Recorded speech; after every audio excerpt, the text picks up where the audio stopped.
Let's head back out to the polls as voters throughout the state continue to cast their ballots. Chris Conti is live at one local polling location with the very latest. Chris. Well, Rory, any political science professor will tell you that typically the kind of rain we saw today does not correlate with high voter turnout. But across the county and across the state, they are expecting to see numbers like we've never seen before. The 15th Amendment of the United States assures every American the right to vote.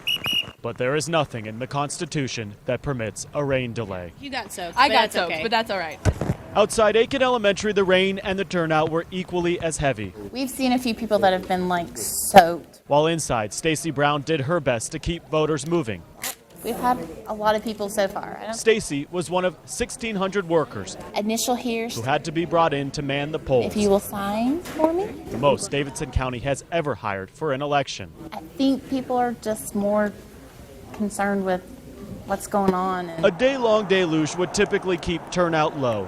Both are heavy, rain and voting. But Nancy DeKalb with the Election Commission predicts records to be set. So there are a lot of candidates on the ballot. There's been a lot of conversation and a lot of coverage of pre-election, and the fact that it's Super Tuesday. I think everybody's a little bit excited about playing a part in Super Tuesday. The biggest problem of the day was at Cora Howe Elementary. Some voters were told to stay inside for nearly a half hour after the school had to be placed on lockdown because of a nearby shooting. Voters waited, and I think one voter went to vote at Howard School.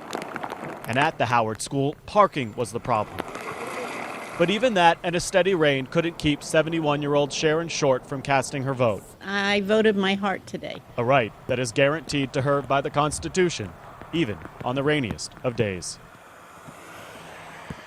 Polls across the state, including here at Aiken Elementary School, close at 7 o'clock. That is 30 minutes from now. Not surprisingly, exit pollsters here in Hillsborough Village tell us that this location is skewing heavily Democratic. We're live in Hillsborough Village this evening. Chris Conti, News Channel 5.